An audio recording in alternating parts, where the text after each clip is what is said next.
What does it take for a beaten, isolated child, forced to play in the dark, to become one of the greatest musical geniuses of all time? What drives a man to create beauty, even when everything around him is noise, loss, and pain? Before his name became synonymous with greatness, Ludwig van Beethoven was simply a child trapped between duty, silence, and an out-of-tune piano. This is not just a story about music. It is the story of an indomitable will and of a genius who defied his own destiny. Ludwig van Beethoven, one of the most influential composers of all time, came into the world in the city of Bonn, located in what we now know as Germany, in December 1770. Although there is no official record of his birth, there is documented evidence that he was baptized on December 17th of that year. According to the customs of the time in the Germanic regions, newborns were usually baptized the day after birth, so it is generally accepted that Beethoven was born on December 16th. His father, Johann van Beethoven, worked as a tenor in the chapel of the court of Maximilian Friedrich, who was Archbishop and Elector of the Holy Roman Empire in the city of Cologne. Johann came from a family with notable musical background. His own father, Ludwig's grandfather, was also named Ludwig van Beethoven and had held the prestigious position of Kapellmeister, or chapel master, in the same court of Bonn. This musical lineage would profoundly shape the expectations and formative path of young Beethoven. The surname van Beethoven indicates that the family had roots in the Netherlands, specifically in the Belgian village of Bettencourt, known in Flemish as Beethoven or Bettenhoven. Unlike the German noble prefix von, the van does not necessarily imply that the family was of aristocratic origin. On the contrary, Beethoven's family environment was modest, though closely connected to the courtly and musical life of the time. On his mother's side, Ludwig inherited a connection with the courtly world, though from a different angle. His mother, Maria Magdalena Keverich, was the daughter of the head chef serving the Archbishop-Elector of Trier, another important figure within the imperial ecclesiastical system.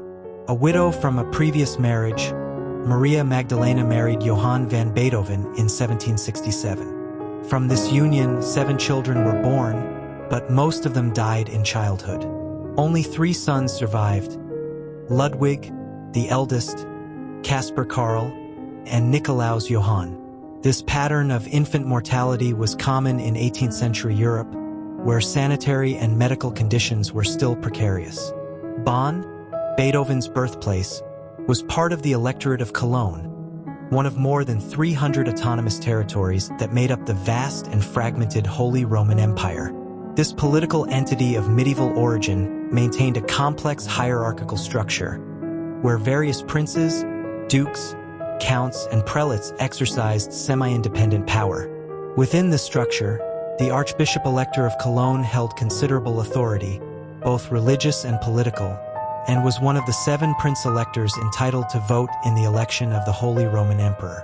Since the 15th century, this throne had been almost continuously in the hands of the Habsburg dynasty, who ruled from Vienna, the capital of the powerful Archduchy of Austria.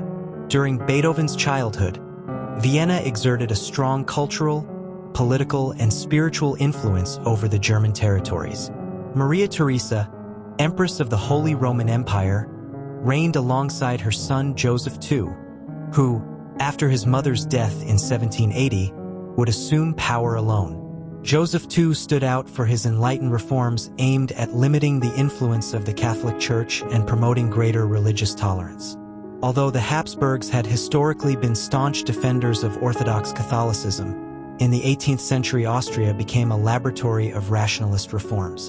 In 1773, Beethoven's grandfather passed away, an event that prompted Johann, Ludwig's father, to try to take over the position of Kapellmeister that his own father had left vacant. However, his application was rejected, likely due to his erratic reputation and growing dependence on alcohol. Frustrated by this professional failure, Johann shifted his musical ambitions onto his son Ludwig, whom he subjected from a very early age to rigorous musical discipline. Johann van Beethoven personally undertook the task of teaching his son the fundamentals of music theory, as well as performance techniques on instruments such as the violin and keyboards. At that time, the harpsichord was still the most common keyboard instrument, characterized by its pluck string mechanism. However, the piano or pianoforte was beginning to gain ground, as it allowed performers to better control the intensity and duration of notes thanks to its hammer system. Ludwig learned both instruments, although the piano would be key in the development of his personal compositional voice. His father's educational methodology, however, was extremely harsh. Johann frequently resorted to physical punishment and even locked his son in the basement if he made mistakes during practice. These cruel practices left an emotional mark on young Beethoven, who from childhood developed a distant and resentful relationship with his father. Fortunately, he also received instruction from less aggressive local musicians, among them the violinist Franz Anton Reis and Tobias Pfeiffer, a family friend who suffered from insomnia and would often wake the boy late at night to give him keyboard lessons. Despite the oppressive environment in which he grew up, young Ludwig displayed extraordinary talent. His capacity for improvisation, a highly valued skill in the musical circles of the time, exceeded even the expectations of his instructors, though it was unsettling for his father, who was more attached to traditional technique than to his son's spontaneous creativity. On March 26, 1778, at only 7 years old, though he was announced as 6 to increase the impact of the event, Beethoven gave his first public concert in the city of Cologne. Johann hoped that his son would follow in the footsteps of the young prodigy Wolfgang Amadeus Mozart, who had caused a sensation in the Viennese court at the age of 6. However, this first performance did not arouse great enthusiasm from the audience, and young Beethoven did not yet achieve the fame of his model. Around the same period, the child also began formal education. Ludwig learned French and Latin, although his academic performance was modest, and he struggled with mathematics and reading. However, his musical talent continued to develop strongly, and by the age of 10 he was already able to compose small pieces. Given his growing musical ability and the expectation that he would one day hold a position at court, in 1781 the responsibility for his training was assumed by Christian Gottlieb Niffy, principal organist at the court of Maximilian Friedrich. Niffy, who had studied in Leipzig, a city where Johann Sebastian Bach had spent his final years, became a fundamental mentor for Beethoven. Through him, Ludwig was introduced to Bach's The Well-Tempered Clavier, an essential work for musical instruction, as well as expanding his training in choral music and composition. In June 1782, at barely 11 years old, Beethoven began occasionally substituting for Niffy on the court chapel organ. Later that same year, his first official work was published, a set of 9 piano variations based on a march by Ernst Christoph Dressler. This publication was carried out under Niffy's supervision and guidance. In March 1783, Niffy himself wrote an article in a specialized music journal stating that Beethoven had the potential to equal Mozart, who by then had already established himself as a prominent figure in Vienna. In October 1783, Ludwig traveled with his mother to the Netherlands, where he gave several recitals.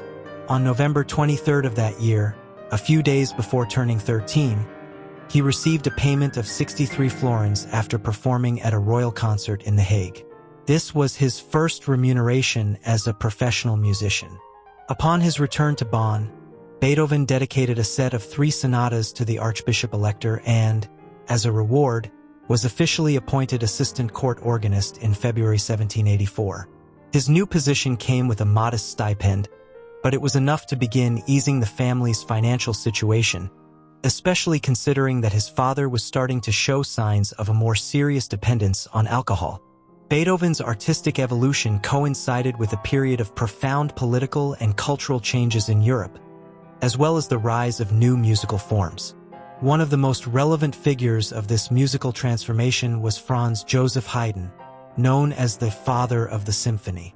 Throughout his career, Haydn wrote more than 100 symphonies and completely redefined the genre. What had originally been instrumental pieces in 3 movements used as introductions to operas, Haydn turned into autonomous works of 4 movements, beginning with a fast movement followed by a slow one, then a minuet or dance, and finally a lively final movement. This model would become the symphonic standard of Viennese classicism. During a trip that Haydn made to England in 1790, the first of two famous visits, he made a stop in Bonn. There, he was shown one of the cantatas Beethoven had composed shortly before, and upon hearing it, Haydn immediately recognized the young musician's exceptional talent. At that time, Beethoven had already been promoted at court. In addition to being organist, he held the position of official pianist. In March 1791, he composed the Ritterballet, a ballet influenced by German folk dances, created for a celebration organized by Count Waldstein, one of his first patrons. Politically, Europe was in full turmoil.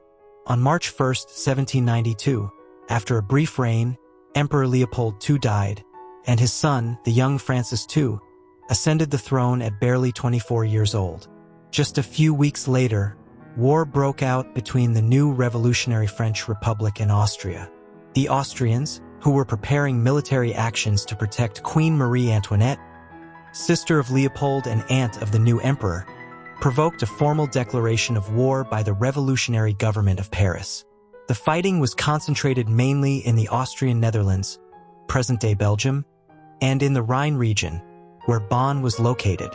Faced with the danger of war and the possible collapse of the electorate, Archbishop Max Franz made a crucial decision: to send Beethoven to Vienna to study with Haydn. Thus, in November 1792, about to turn 22 years old, Beethoven set out for the imperial capital, crossing a militarized Europe amid columns of soldiers marching toward the conflict. That journey would mark the beginning of a new life. Beethoven would never return to Bonn. Vienna would become his permanent home.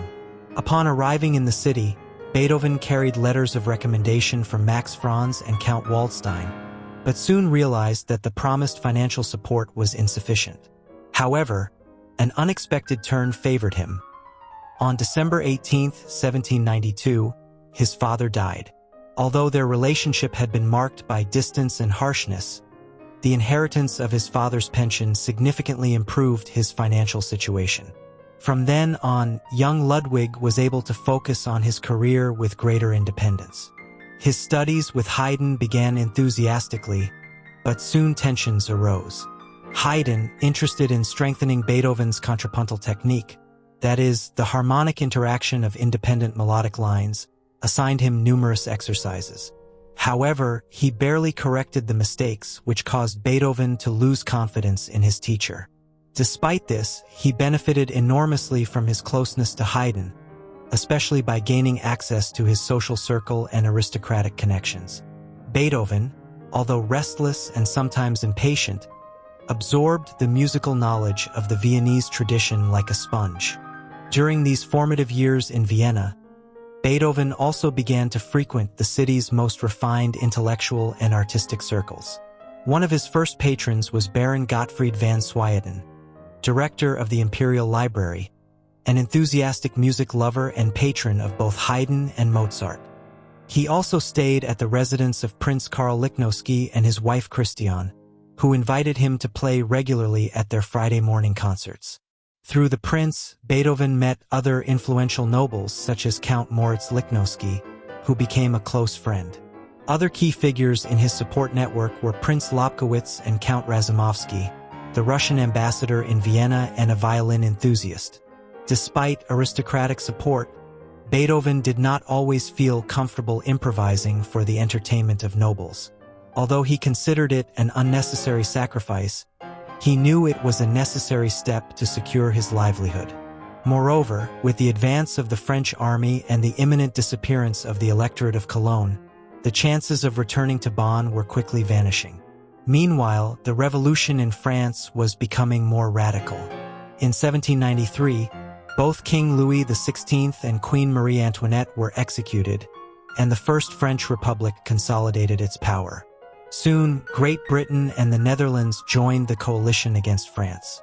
Despite this turbulent scenario, Beethoven continued creating intensely. He composed a set of variations for violin on an aria from Mozart's The Marriage of Figaro, dedicated to Eleonore von Brening, his childhood friend in Bonn. That same year, he also began working on a piano concerto in B-flat major, a work that would later become known as his Second Piano Concerto. Some of these compositions were sent by Haydn to Archbishop Max Franz with the intention of securing an additional financial aid of 500 florins, since Haydn had already lent Beethoven the same amount out of his own pocket. However, Max Franz refused, arguing that many of these works had already been performed in Bonn, and left open the possibility of recalling Beethoven, a threat that never materialized. This tension, combined with Haydn's imminent departure for London in 1794, led Beethoven to continue his studies with Johann Georg Albrechtsberger, Kapellmeister at St. Stephen's Cathedral in Vienna, and a much more rigorous theorist. By the end of 1794, French troops finally took Cologne, triggering a wave of refugees toward Vienna, among them Beethoven's younger brother, Karl Kasper. The definitive fall of the electorate of Cologne meant the loss of Beethoven's official salary. Fortunately, the Lichnowskys allowed him to continue living as an honored guest in their home. And despite the instability, his fame as a performer continued to grow. Already at 24 years old, he had made a name for himself in Vienna's aristocratic salons. Finally, on March 29, 1795, Beethoven gave his first public concert in Vienna, at the Burgtheater or Imperial Theater. He performed a new piano concerto in C major, which would later be catalogued as his first piano concerto. Shortly afterward, he published his first official work, a set of 3 piano trios dedicated to Prince Karl Lichnowsky. He announced the work for 1 gold coin, a ducat, and secured 249 subscribers, generating a profit of over 1,000 florins, enough to support him for an entire year. That success marked the beginning of a prolific publishing career.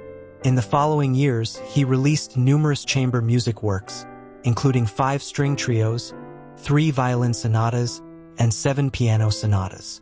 In addition, in 1796, he undertook a tour through Bohemia and several German states such as Saxony and Prussia. In Berlin, he played twice for King Frederick William II, to whom he would later dedicate 2 cello sonatas. When he returned to Vienna in July, the city was restless due to the advances of Revolutionary General Napoleon Bonaparte, who was defeating the Austrians in northern Italy. By early 1797, French troops were already inside Austrian territory, provoking a strong patriotic reaction. In this context, Haydn composed the Kaiser hymn, a hymn dedicated to Emperor Francis that, over the years, would become the German national anthem. Beethoven also reacted to the climate of military tension and composed a patriotic song titled Ein großes, Deutsches Volk, a great German people, which ultimately was not premiered due to the temporary ceasefire reached in April of that year. The piece was short-lived, but Beethoven used the moment to consolidate his reputation as a composer. In March 1798, Haydn premiered his monumental oratorio The Creation, a work that dazzled Vienna and demonstrated that, at almost 70 years old, he still had much to offer. Beethoven, still young, took note. If he wanted to surpass his masters, he had to forge his own path. Despite his worsening health problems, Beethoven continued producing music with astonishing intensity. The ballet The Creatures of Prometheus, which he had composed in 1801, was performed in Vienna in 27 consecutive performances, further increasing his fame. Many suspected it was a veiled allegory about Napoleon Bonaparte, although Beethoven, always mindful of imperial censorship, managed to disguise any political message subtly. But despite professional success, in his personal life he was entering one of the deepest crises of his life. In a letter addressed in June 1801 to his old friend Franz Wegeler, Beethoven confessed that his hearing had been deteriorating for 3 years. He suffered from a constant ringing in his ears, tinnitus, which made not only composing and performing difficult, but also interacting with others, even in social settings such as the theater.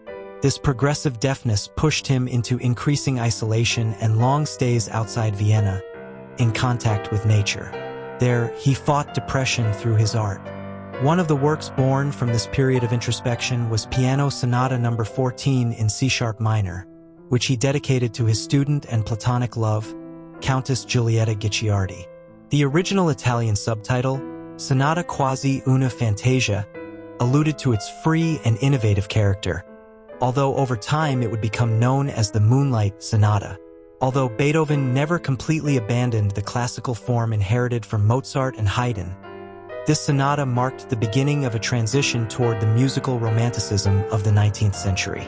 In April 1802, following his doctor's advice, he moved to the spa village of Heiligenstadt.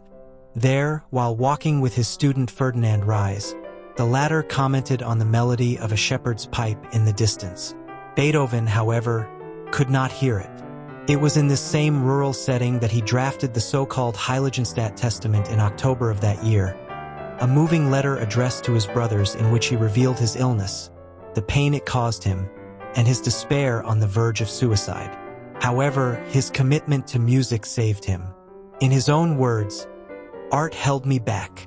Throughout his life, much speculation has surrounded the origin of his deafness. Some theories point to syphilis, others to lead poisoning, or even his unhealthy habits, such as plunging his head into ice-cold water to stay awake. Whatever the cause, his deafness did not stop his creative genius. How could a man who could no longer hear continue to compose?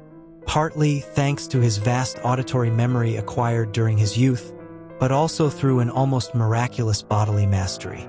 Scottish percussionist Evelyn Glennie, who is also deaf, has explained that the body can listen when the ears fail. Beethoven would place his mouth on the piano to feel the vibrations through his teeth and skull. He even used a kind of wooden megaphone to better capture the musical tremors through his body. This technique, though rudimentary, allowed him to keep composing with unprecedented expressiveness and force, often striking the keys so hard it seemed as if he were fighting to feel the sound. During the summer of 1802, while the European continent enjoyed a brief respite thanks to the Peace of Amiens between Great Britain and France, Beethoven worked on a series of variations on a theme from his ballet Prometheus. From that seed would emerge his Third Symphony in E-flat major, which he initially titled Bonaparte. The symphony, unusually large for its time, consisted of 4 movements: an energetic introduction, a funeral march as the second, a vivid scherzo evoking the camaraderie of military camps, and a heroic finale built from 10 variations on the Prometheus theme. At the same time, in April 1803, he premiered his Second Symphony at the Theater in Derveen, alongside new works such as the Waldstein Sonata, inspired by the gift of a French-made piano from the Count of the same name. By mid-1804, the Bonaparte Symphony was rehearsed by Prince Lobkowitz Orchestra, which also funded its debut. The rehearsals proved challenging, as the piece demanded harmonic and rhythmic boldness that tested the musicians. On one occasion, upon hearing an unexpected horn entry, Ferdinand Ries cried out that the horn player had come in too soon. Beethoven, who had written it exactly that way, never forgave the remark. In December 1804, news that Napoleon had crowned himself emperor at Notre Dame Cathedral sent Beethoven into a fury. He felt betrayed by the man he once saw as an enlightened hero and violently erased Bonaparte's name from the original manuscript.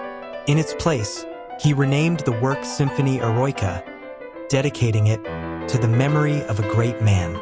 Its premiere in April 1805 bewildered critics and audiences alike, who were unprepared for its expansive and emotional structure.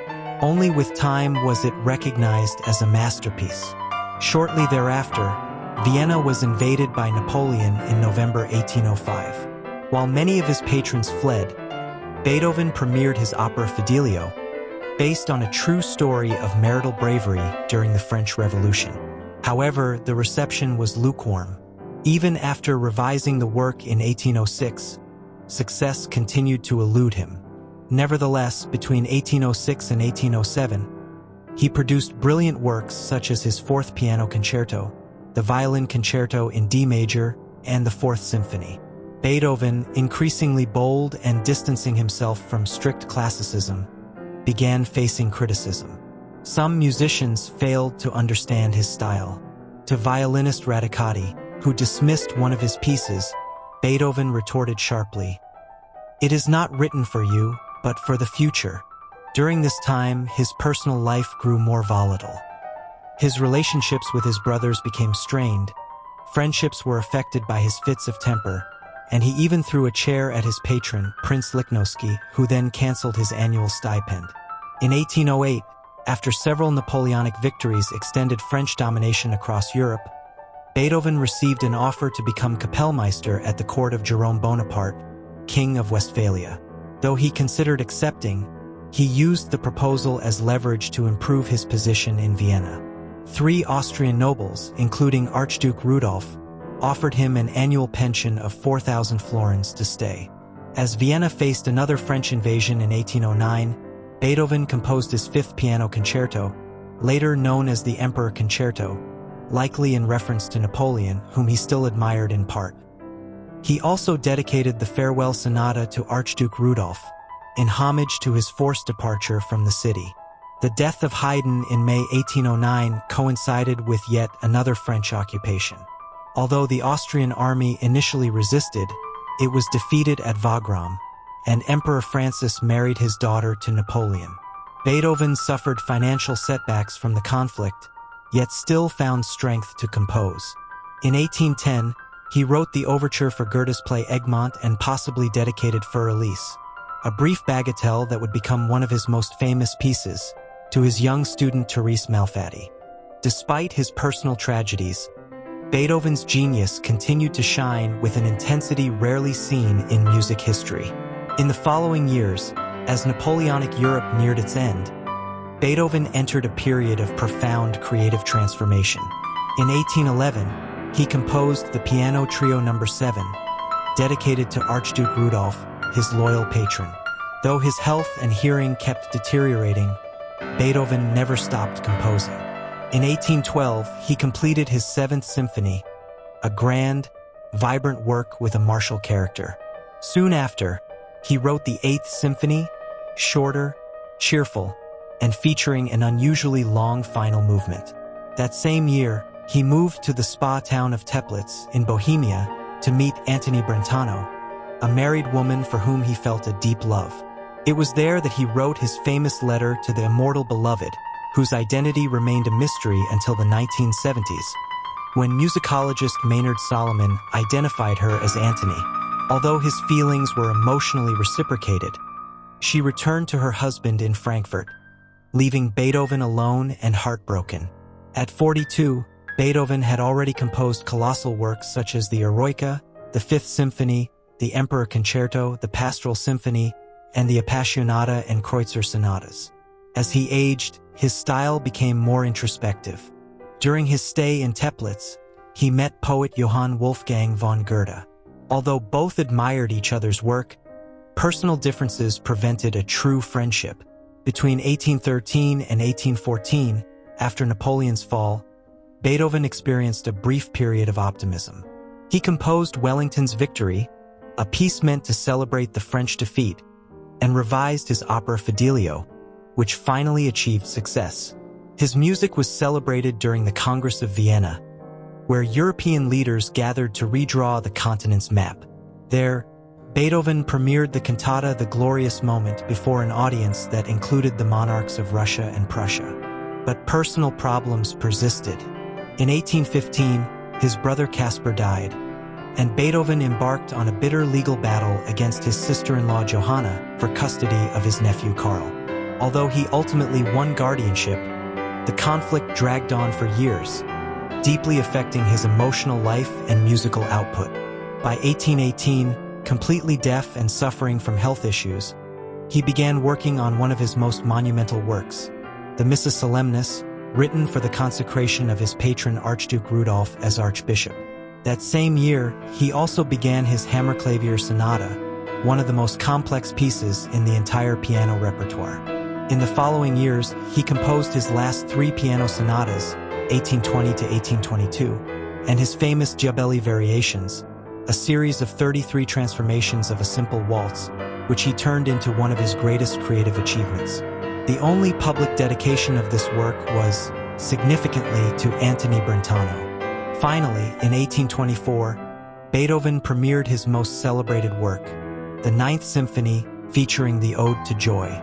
Despite being completely deaf, he symbolically conducted the premiere and only became aware of the audience's overwhelming applause when one of the singers turned him around to see the ovation. This work, which unites orchestra, choir, and soloists, is considered one of the supreme milestones of Western music and a universal symbol of brotherhood.